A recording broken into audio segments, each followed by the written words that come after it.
ఓం నమ శివాయ. హలో అండి, అందరికీ నమస్కారం. ప్రజెంట్ నేను నా సౌత్ ఇండియా టెంపుల్స్ ట్రావెలింగ్లో భాగంగా తమిళనాడులో ఉన్న ఎన్నో ప్రముఖ దేవాలయాల్ని దర్శించుకొని temple city of south India అని పిలువబడే కుంభకోణానికి వచ్చాను. ఈ కుంభకోణంలో సుమారు 188 ఆలయాలు ఉన్నాయి. వాటిలో మనం ముఖ్యంగా తప్పక దర్శించుకోవాల్సిన ఆలయాలు ఒక 6-7 ఆలయాలు ఉన్నాయి. ఈరోజు నేను ఆ ప్రముఖ ఆలయాలన్నీ వరుసగా దర్శించుకుంటాను. మీరు ఎప్పుడైనా కుంభకోణం వస్తే ఈ వీడియో ఖచ్చితంగా మీకు హెల్ప్ అవుతుంది. వీడియోని ఎక్కడా స్కిప్ చేయకుండా చూడండి. ఈ వీడియోలో ఈ కుంభకోణం టెంపుల్స్కి సంబంధించిన ఫుల్ ఇన్ఫర్మేషన్ ఇస్తాను.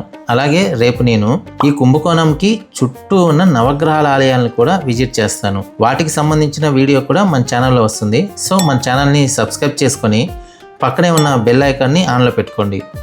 ఈ వీడియో కొంచెం లెంత్ ఎక్కువ ఉండొచ్చు, బట్ మీకు ఎక్కడ బోర్ కొట్టకుండా ఈ కుంభకోణంలో ఉన్న ముఖ్యమైన ఆలయాలన్నీ చూపిస్తూ ఫుల్ ఇన్ఫర్మేషన్ ఇస్తాను. సో వీడియోని ఎక్కడ స్కిప్ చేయకుండా చూడండి. నెక్స్ట్ టైం మీరు కనుక కుంభకోణం రావాలనుకుంటే ఈ వీడియో మీకు ఖచ్చితంగా హెల్ప్ అవుతుంది. మన తెలుగు రాష్ట్రాల నుండి ఇక్కడికి రావాలంటే చెన్నై నుంచి కానీ తిరుపతి నుంచి కానీ డైరెక్ట్ బస్ ఫెసిలిటీస్ ఉన్నాయి. ట్రైన్ ద్వారా రావాలనుకుంటే రేణుగుంట కానీ తిరుపతి కానీ చెన్నై కానీ డైరెక్ట్గా కుంభకోణానికి చాలా ఎక్స్ప్రెస్ ట్రైన్స్ ఉన్నాయి. ఫ్లైట్లో రావాలనుకుంటే దగ్గరలో ఉన్న ఎయిర్పోర్ట్ త్రిచి ఎయిర్పోర్ట్, అక్కడ నుంచి బస్సు కానీ క్యాబ్లో కానీ 2 అవర్స్లో ఇక్కడికి చేరుకోవచ్చు. కుంభకోణం టూరిస్ట్ హబ్ కాబట్టి స్టే చేయడానికి ప్రాబ్లమే లేదు. బస్టాండ్ చుట్టుపక్కల ముఖ్యంగా మహామహం ట్యాంక్ దగ్గర బడ్జెట్ లాడ్జీల దగ్గర నుండి ప్రీమియం ఏసీ హోటల్స్ వరకు అన్నీ దొరుకుతాయి. పండగ రోజులు వీకెండ్స్లో అయితే ముందుగానే ఆన్లైన్లో బుక్ చేసుకొని రావటం బెటర్. ఈ కుంభకోణం టెంపుల్స్ దగ్గర ఎక్కడా కూడా టెంపుల్స్కి సంబంధించిన అకామిడేషన్ ఫెసిలిటీస్ లేవు. నేను రీసెంట్గా స్వామిమలై స్వామినాథ స్వామిని దర్శించుకొని నిన్న రాత్రికి ఈ కుంభకోణం బస్టాండ్కి దగ్గరలో ఉన్న హోటల్లో స్టే చేసి నా బట్టలు ఉంటే వాష్ చేసుకొని ఆరబెట్టుకున్నాను. ఈ కుంభకోణం టెంపుల్స్ అన్నీ తిరగాలంటే ట్రాఫిక్ ఉంటుంది కాబట్టి కార్ని ఇక్కడే పార్క్ చేసి బైక్ని రెంట్కి తీసుకున్నాను. ట్రాఫిక్లో ఈజీగా ఉంటుందని 24 అవర్స్కి 550 రూపీస్ ఛార్జ్ చేశారు. ఫస్ట్ నేను కాశీ విశ్వేశ్వర ఆలయానికి వెళ్తున్నాను. మీరు ట్రైన్లో కానీ బస్సులో కానీ వస్తే బెటర్ ఏదైనా ఆటోని మాట్లాడుకొని అన్ని టెంపుల్స్ని విజిట్ చేయొచ్చు. ఆటో వాళ్ళు 500 రూపీస్ నుంచి 1000 దాకా పర్సన్ని బట్టి అడుగుతున్నారు. బార్గెన్ చేసి వెళ్ళండి. క్యాబ్స్ అయితే 2000 నుండి స్టార్టింగ్ చెప్తున్నారు. మీరు స్టే చేసిన హోటల్ వాళ్ళని అడిగితే వాళ్ళే ఆటోని కానీ క్యాబ్ని కానీ ఏర్పాటు చేస్తారు. ఈ కుంభకోణంలో ఉండే ఆలయాలన్నీ ఉదయం 6 గంటల నుండి మధ్యాహ్నం 12 గంటల 30 నిమిషాల వరకు మాత్రమే, మళ్ళీ సాయంత్రం 4 గంటల నుండి రాత్రి 8 గంటల 30 నిమిషాల వరకు మాత్రమే తెరిచుంటాయి. ఈ టెంపుల్స్ అన్నీ ప్లాన్ చేసుకునే వాళ్ళు ఈ టైమింగ్స్ని బట్టి షెడ్యూల్ చేసుకోండి. ఇది కుంభకోణం నడిబొడ్డున ఉన్న మహా అద్భుతమైన ప్రదేశం. ఇదే సౌత్ ఇండియాలోనే అతిపెద్ద కోనేరు మహామహం. దానికి సరిగ్గా ఉత్తరం వైపున ఉన్నదే శ్రీ కాశీ విశ్వనాథర్ ఆలయం. కాశీకి వెళ్ళి గంగా నదిలో స్నానం చేస్తే పాపాలు పోతాయని అందరికీ తెలుసు. కానీ ఆ గంగా నదితో సహా దేశంలోని పుణ్య నదులన్నీ తమ పాపాలను పోగొట్టుకోవడానికి ఈ కుంభకోణం వస్తాయని మీకు తెలుసా? ఆ ఆసక్తికర కథ ఏంటో ఇప్పుడు చూద్దాం. ముందుగా ఈ మహామహం కోనేరు గురించి మాట్లాడుకోవాలి. సుమారు 6.2 ఎకరాల విస్తీర్ణంలో ఉన్న ఈ కోనేరు చుట్టూ 16 అద్భుతమైన మండపాలు ఉన్నాయి. వీటిని 16వ శతాబ్దంలో నిర్మించారు. పురాణాల ప్రకారం బ్రహ్మదేవుడు దాచిన అమృత కలశాన్ని పరమశివుడు బాణంతో కొట్టినప్పుడు ఆ కలశం పగిలి అమృతం అంతా ఈ ప్రదేశంలో పడి ఈ మహా కోనేరుగా మారిందట. ఉత్తర భారతదేశంలో కుంభమేళ ఎంత ఫేమస్సో దక్షిణ భారతదేశంలో మహామహం అంత ఫేమస్. ప్రతి 12 సంవత్సరాలకు ఒకసారి ఇక్కడి మహామహం కోనేరులో ఒక ఉత్సవం జరుగుతుంది. ఆ టైంలో దేశం నలుమూలల నుండి లక్షలాది మంది భక్తులు ఇక్కడికి వస్తారు. ఇక ఈ కోనేరు తీరాన ఉన్న కాశీ విశ్వనాథర్ ఆలయానికి వస్తే దీని వెనుక ఒక అద్భుతమైన పురాణ కథ ఉంది. దేశంలోని ప్రజలంతా తమ పాపాలను గంగా, యమున, గోదావరి, సరస్వతి, నర్మదా, సింధు, కావేరి, కృష్ణ, బ్రహ్మపుత్ర లాంటి పుణ్యనదుల్లో స్నానం చేసి పాపాలు పోగొట్టుకుంటారు కదా. మరి ఆ నదులు కంటిన పాపాలు ఎలా పోవాలి? నదులన్నీ కలిసి ఒకసారి శివుణ్ణి ప్రార్థిస్తే మీరు కుంభకోణంలోని మహామహం కోనేరులో స్నానం చేసి నన్ను దర్శించుకుంటే మీ పాపాలు తొలగిపోతాయని శివుడు వరమిస్తాడు. అలా ఆ నవకన్యలు అంటే 9 నదుల దేవతలు ఇక్కడ స్నానం చేసి ఈ కాశీ విశ్వనాథుడిని పూజించారని స్థల పురాణం చెప్తుంది. ఇక్కడ ఇంకో గొప్ప విశేషం ఏంటంటే సీతాదేవిని వెతుకుతూ శ్రీరాముడు, లక్ష్మణుడు ఇక్కడికి వచ్చి ఈ కాశీ విశ్వనాథుడిని పూజించారని చరిత్ర చెప్తుంది.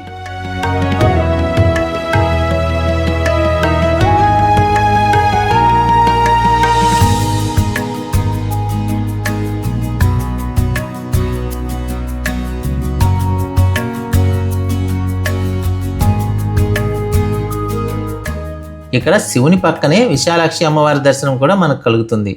ఈ ఆలయంలో ఈ నవకన్యలు అంటే 9 నదులకు సంబంధించిన విగ్రహాలు కూడా ఉండటం మనం చూడొచ్చు. అందుకే ఒక్కసారి ఈ గుడికి వచ్చి స్వామిని దర్శించుకుంటే ఆ 9 పుణ్యనదుల్లో స్నానం చేసినంత పుణ్యం వస్తుందని భక్తుల నమ్మకం. ఈ మహామహం ట్యాంకులోని నీళ్ళల్లో 20 పవిత్ర తీర్థాలకు సంబంధించిన నీరు కలుస్తుందట. అది చూసినప్పుడు మన సంస్కృతి పురాణాలు ఎంత గొప్పవో అనిపిస్తాయి. ఇక్కడ మరో ఫ్యాక్ట్ ఏంటంటే ఈ మహామహం కోనేరులోని నీటి మట్టం ఎప్పుడూ ఒకేలా ఉంటుందట. ఎండాకాలం వచ్చినా ఎండిపోదు, భారీ వర్షాలు పడినా పొంగిపోదు. భూగర్భంలో ఉన్న నీటి ఊటలే దీనికి కారణమని సైన్స్ చెప్తున్నా అదొక దైవిక అద్భుతంగా ఇక్కడ వాళ్ళు నమ్ముతారు. సో అమృతం చెందిన ఈ మహామహం కోనేరు, పాపాలను కడిగేసే కాశీ విశ్వనాథుడి దర్శనం చేసుకున్నాం కదా. నెక్స్ట్ ఇక్కడ నుంచి కేవలం 500 మీటర్ల దూరంలో ఉన్న శ్రీ నాగేశ్వర స్వామి ఆలయానికి వెళ్తున్నాను. ఇక్కడ ఆలయాలన్నీ చాలా దగ్గరగా ఉంటాయి.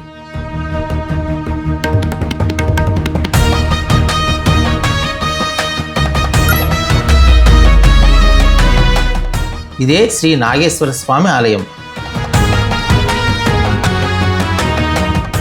ఇక్కడ కేవలం శిల్పకళ మాత్రమే కాదు, ఏకంగా సూర్య భగవానుడే స్వయంగా కిందకు వచ్చి ఇక్కడి శివలింగాన్ని పూజిస్తాడన్న ఒక అద్భుతమైన మిస్టరీ ఈ గుడికి ఉంది. కుంభకోణం నడిబొడ్డున ఉన్న ఈ శ్రీ నాగేశ్వర స్వామి ఆలయం చోళుల శిల్పకళా వైభవానికి ఒక సజీవ సాక్ష్యం. ఇక్కడ పరమశివుణ్ణి నాగేశ్వరుడు అని, అమ్మవారిని పెరియనాయకి అని పిలుస్తారు. పెరియనాయకి అంటే బృహన్నాయకి అని కూడా అనొచ్చు.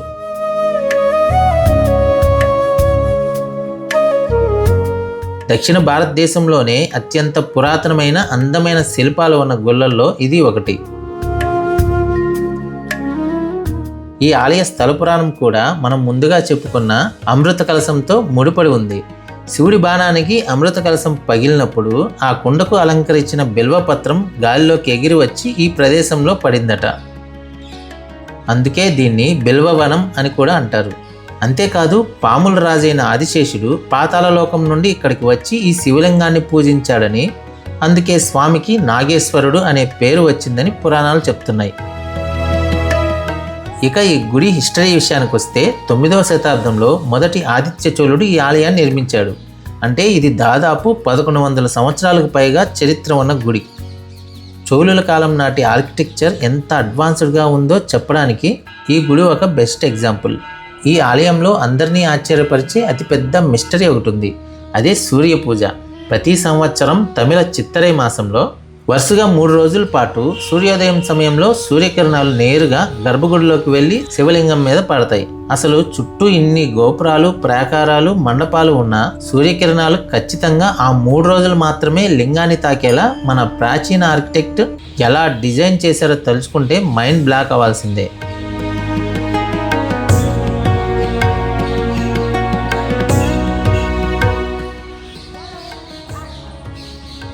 లోపలికి వెళ్ళగానే నా కళ్ళు ముందుగా పడింది ఇక్కడ ఉన్న నటరాజ మండపం మీదే. ఈ మండపాన్ని చూస్తే నిజంగానే గుర్రాలు, ఏనుగులు లాగుతున్న ఒక పెద్ద రాతి రథంలా ఉంటుంది. అలాగే ఇక్కడ దక్షిణామూర్తి, దుర్గామాత శిల్పాలు కూడా అత్యంత అద్భుతంగా సజీవంగా చెక్కబడి ఉంటాయి.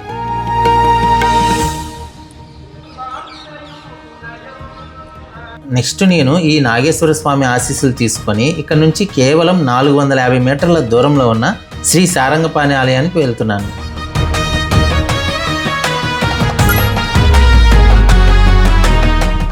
ఈ ఆలయం ఈ కుంభకోణంలోనే అతిపెద్ద వైష్ణవ ఆలయం.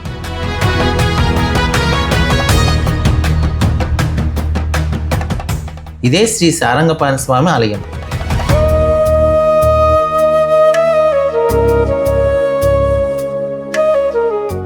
దేవుడు భక్తులకు వరాలు ఇవ్వటం మనకు తెలుసు, కానీ ఈ గుడిలో ఒక అద్భుతం జరుగుతుంది. స్వయంగా దేవుడే ఒక సాధారణ భక్తుడికి కొడుకు స్థానంలో నిలబడి ప్రతి ఏటా కర్మకాండలు చేస్తాడు. 108 దివ్య దేశాల్లో ఈ సారంగపాణి ఆలయానికి ఒక ప్రత్యేక స్థానం ఉంది. శ్రీరంగం, తిరుమల తర్వాత అంతటి పవిత్రమైన 3వ క్షేత్రంగా దీన్ని భావిస్తారు. స్వామివారి చేతిలో ఉండే విల్లు పేరు సారంగం. ఆ విల్లును చేతిలో ధరించి ఉన్నాడు కాబట్టి ఈ స్వామికి సారంగపాణి అని పేరు వచ్చింది. ఈ ఆలయ పురాణానికి వస్తే భృగు మహర్షి కోరిక మేరకు సాక్షాత్తు శ్రీ మహాలక్ష్మి ఇక్కడి కోనేరులో పద్మాల మధ్య జన్మించింది.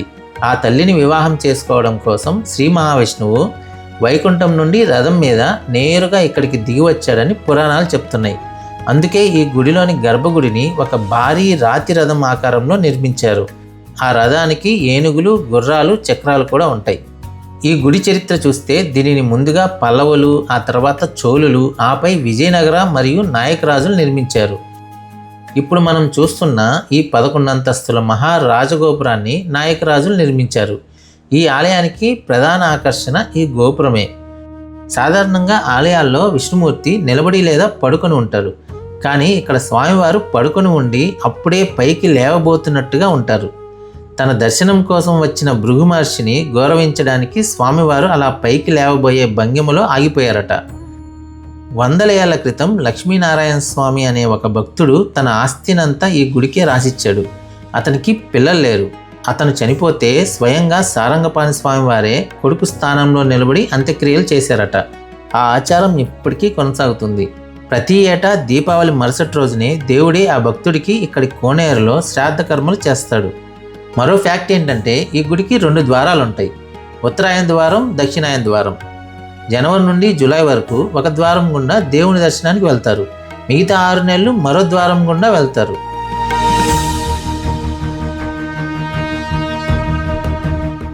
చూశారు కదా, దేవుడు భక్తుడి కోసం కొడుకుగా మారిన అద్భుత క్షేత్రం ఇది. కుంభకోణంలో శివాలయాలు, వైష్ణవాలయాలు పక్కపక్కనే ఎంత అద్భుతంగా ఉన్నాయో. ఈ సారంగపాణి ఆలయానికి దగ్గరలోనే విష్ణుమూర్తి ఆయుధమైన సుదర్శన చక్రానికి అంకితమైన అత్యంత అరుదైన ఆలయం ఉంది. అదే శ్రీ చక్రపాణి స్వామివారి ఆలయం.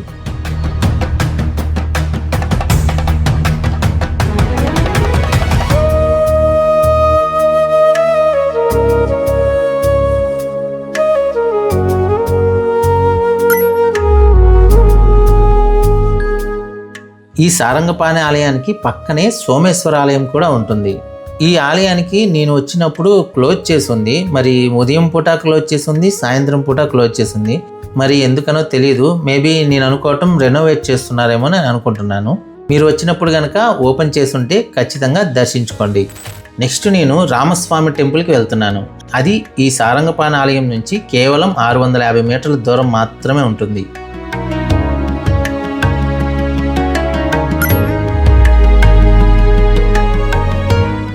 ఈ ఆలయాన్ని దక్షిణ అయోధ్య అని కూడా పిలుస్తారు. సాధారణంగా శ్రీరాముడి గుడిలో ఆంజనేయ స్వామి చేతులు కట్టుకొని వినయంగా నిలబడి ఉంటాడు. కానీ ఇక్కడ ఆంజనేయుడు చేతిలో వీణ పట్టుకొని రామాయణం పాడుతూ కనిపిస్తాడు. కుంభకోణం సెంటర్లో ఉన్న ఈ శ్రీ రామస్వామి ఆలయం వైష్ణవులకు అత్యంత పవిత్రమైన క్షేత్రం. ఇక్కడ స్వామివారు అరణ్యవాసంలో ఉన్న రాముల్లా కాకుండా అయోధ్యలో పట్టాభిషేకం చేసుకున్న తర్వాత సింహాసనం మీద దర్జాగా కూర్చున్న పట్టాభిషేక రాముడి అవతారంలో దర్శనమిస్తారు. అందుకే దీన్ని దక్షిణ అయోధ్య అంటారు. ఈ గర్భగుడిలోని విగ్రహాల అమరిక ఒక అద్భుతమైన పురాణ ఘట్టాన్ని కళ్ళ ముందు ఉంచుతుంది. శ్రీరాముడు, సీతాదేవి ఒకే పీఠం మీద కూర్చొని ఉంటారు. భరతుడు రాముడికి గొడుగు పట్టుకొని ఉంటాడు. శత్రుఘ్నుడు విసనకర్రతో విసురుతుంటాడు. లక్ష్మణుడు విల్లు పట్టుకొని కాపలాగా నిలబడి ఉంటాడు.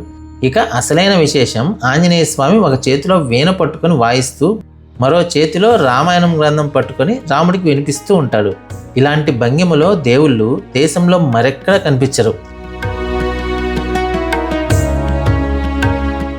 ఇక ఈ గుడిలో అసలైన రహస్యం, అద్భుతం ఇక్కడి మహామండపంలో ఉన్న రాతి స్తంభాలు. ఈ మండపంలో మొత్తం 64 భారీ ఏకశిలా స్తంభాలు ఉన్నాయి. వీటి మీద అహల్య శాప విమోక్షం, సుగ్రీవ పట్టాభిషేకం, రావణవధ లాంటి సంపూర్ణ రామాయణ ఘట్టాలను ఒకే రాతిపై 3D రూపంలో చెక్కారు. నేను ఎన్నో గుళ్ళు తిరిగాను, కానీ రామాయణం మొత్తాన్ని ఇలా శిల్పాల రూపంలో ఒకే చోట చూడటం నాకైతే ఇది ఫస్ట్ టైం. ఈ శిల్పకళ చూశాక మన ప్రాచీన శిల్పుల ముందు ఇప్పటి టెక్నాలజీ కూడా అసలు ఎందుకు పనికిరాదనిపించింది. మరో ఫ్యాక్ట్ ఏంటంటే, గర్భగుడి చుట్టూ ఉన్న ప్రాకారం గోడల మీద రామాయణంలోని బాలకాండ నుండి యుద్ధకాండ వరకు మొత్తం 219 అద్భుతమైన పెయింటింగ్స్ ఉంటాయి. అంటే మీరు గుడి చుట్టూ ఒక రౌండ్ ప్రదక్షిణ చేస్తే రామాయణం మొత్తం చదివినట్టే.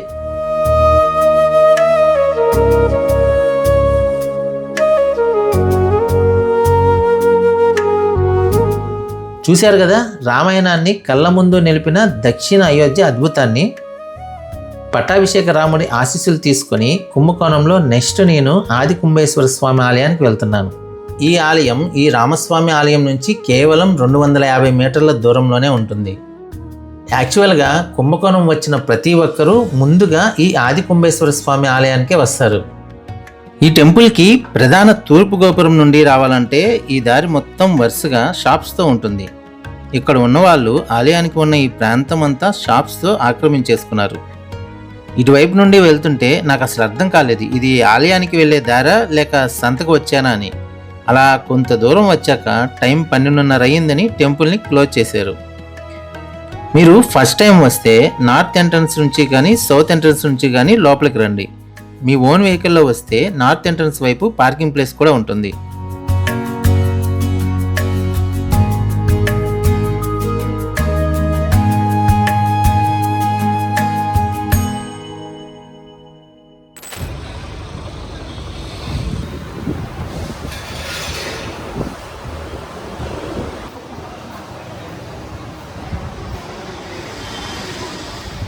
ఇక లంచ్ టైం అయిందని భోజనం కోసం ఈ హోటల్కి వచ్చి మీల్స్ పార్సిల్ తీసుకున్నాను. 150 రూపాయలు ఛార్జ్ చేశారు. ఇక మన రూమ్కి వెళ్ళి మీల్స్ ఎలా ఉందో చెప్తాను.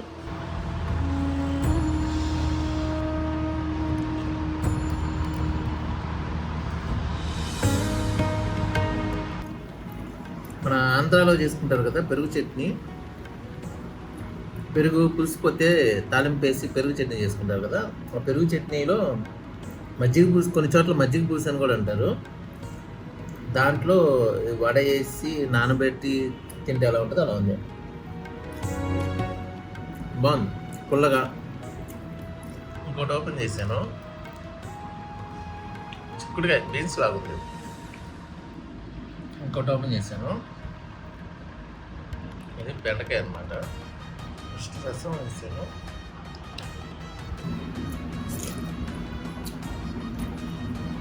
చాలా బాగుంది, రసం సూపర్. ఈ రైస్ మనకి 1.5 పర్సన్కి వస్తుంది, అంటే ఒక పెద్దోళ్ళకి ఒక చిన్నపిల్లలకి ఇద్దరికి సరిపడా వస్తుంది.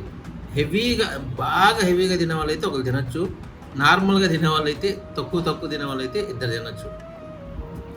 కర్రీస్ అన్ని చాలా బాగున్నాయి, కానీ కర్రీస్ కొంచెం ఎక్కువ ఉన్నాయి కాబట్టి ఆ వారం రైస్ ఇచ్చుంటే కొంచెం బెటర్గా ఉండేది. అంటే రైస్ ఇచ్చుంటే రెండో పూట, సింగిల్గా ఉన్నాను కాబట్టి నాకు రెండో పూటకు కూడా హెల్ప్ అయ్యేది. హోటల్ పేరు వచ్చేసరికి ఆనంద్ భవనం. నేను ఆది కుంభేశ్వర టెంపుల్ దగ్గరికి వెళ్ళిన తర్వాత దర్శనం, టెంపుల్ అయితే క్లోజ్ చేస్తున్నారు, కానీ అసలు ఎట్లా ఉంది ఏంది అనేది చూడటానికని ముందు ఒకసారి వెరిఫై చేసుకుందామని చెప్పి వెళ్ళాను. వెళ్ళిన తర్వాత టెంపుల్ అయితే మూసేసింది. అక్కడ ఒక విచిత్రం ఏంటంటే, మన టెంపుల్కి లోపలికి వెళ్ళడానికి అటు ఇటు 2 షాపులు ఉన్నాయి, పార్కింగ్ లేదు, చాలా ఇబ్బంది. పార్కింగ్ చేయాలంటే బ్యాక్ సైడ్ కానీ అటు ఇటు కానీ పార్క్ చేసుకోవాలి, అదొకటి గుర్తుపెట్టుకోండి. ఈస్ట్ ఫేస్ ఎంట్రన్స్లో వచ్చే వాళ్ళైతే మీకు టెంపుల్ కనిపించదు, టెంపుల్ మొత్తం మనకి షాప్లే కనిపిస్తుంటాయి. షాప్లో ఉంటే ఇది చిన్న సందు ఉంటుంది.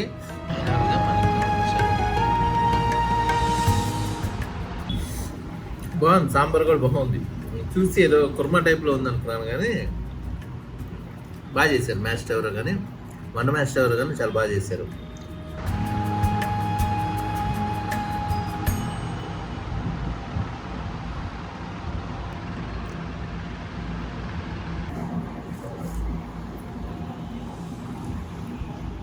ఇది బాగుంది.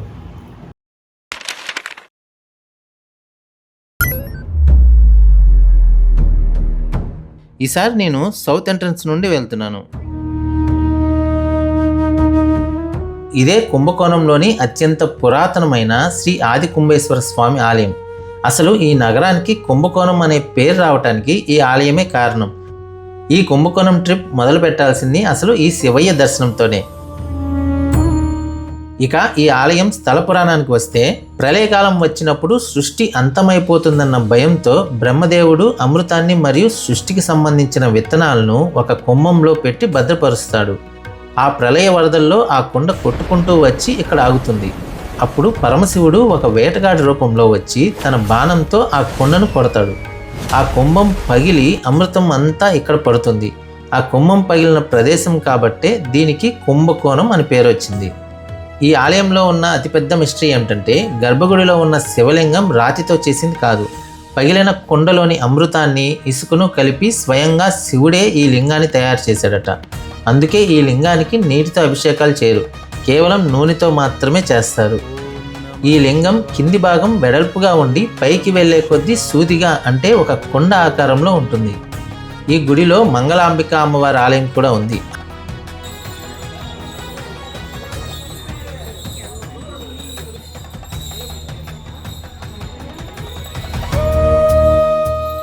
దర్శనం అయిన తర్వాత ఇక్కడ మిరియాల టీని ప్రసాదంగా ఇస్తున్నారు.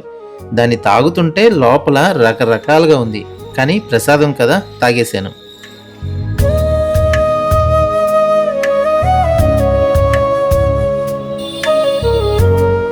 ఇది టెంపుల్కి బ్యాక్ సైడ్. ఇక్కడ వెహికల్స్ని పార్క్ చేసుకోవచ్చు. నెక్స్ట్ నేను ఇక్కడ నుండి కేవలం 550 మీటర్ల దూరంలో ఉన్న చక్రపాణి స్వామి ఆలయానికి వెళ్తున్నాను.